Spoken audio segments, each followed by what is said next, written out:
एक पर्वत जो हजारों साल से खड़ा है, जिसे किसी ने कभी फतह नहीं किया, जिसे देखकर लगता है जैसे इसे किसी ने तराशा है, मानो ये प्राकृतिक नहीं बल्कि निर्मित हो। लेकिन सवाल उठता है कि आखिर कैलाश पर्वत को बनाया किसने। दोस्तों, शास्त्रों के अनुसार कैलाश पर्वत कोई साधारण पहाड़ नहीं, ये स्वयं भगवान शिव का निवास है। स्कंद पुराण, शिव महापुराण और रामचरित मानस तक सभी इसे अवतार स्थल मानते हैं। शिव पुराण में लिखा है, कैलासो नाम पर्वतः प्रियो देवस्य सूर्यनः यत्रास्ते भगवान शंभो साक्षात सर्वेश्वरः शिवः। शिव को जो प्रिय है वह पर्वत स्वयं कैलाश है, यही उनका निवास है।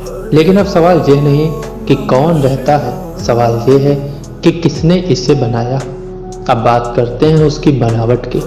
कैलाश पर्वत के चारों तरफ फैली चोटियां एकदम समकोण पर झुकी हुई और स्वयं कैलाश की चोटी एक पिरामिड की तरह। रूसी वैज्ञानिकों ने तो यहाँ तक कहा कि कैलाश पर्वत प्राकृतिक नहीं बल्कि इंजीनियरिंग का चमत्कार है। एंशिएंट एस्ट्रोनॉट थ्योरिस्ट दावा करते हैं कि कैलाश कोई पहाड़ नहीं बल्कि एक महायंत्र है, एक ऊर्जा केंद्र। शायद किसी और ग्रह से आए देवताओं ने इसे बनाया है। नासा के सैटेलाइट डेटा के मुताबिक कैलाश के आसपास कंपास गड़बड़ कर जाता है, समय की गति धीमी लगती है और शरीर की थकान सामान्य से कई गुना ज्यादा हो जाती है। तो दोस्तों, क्या शिव ने इसे अपनी ऊर्जा से रचा था या फिर कोई और शक्ति थी जो इतनी प्राचीन है कि हमने उसे देव मान लिया।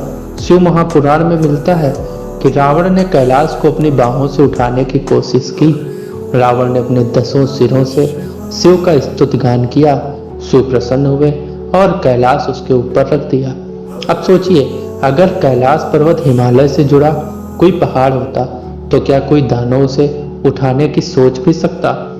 या तो वो प्रतीकात्मक कथा है या कैलाश सचमुच कोई स्वतंत्र इकाई है, अलग अलग जगतों से जुड़ा हुआ। संस्कृत ग्रंथों में मेरु पर्वत का जिक्र बार बार आता है। मेरु पृथ्वी का केंद्र, जहां देवता वास करते हैं। अब ये संयोग नहीं कि कैलाश पर्वत को ही मेरु कहा जाता है।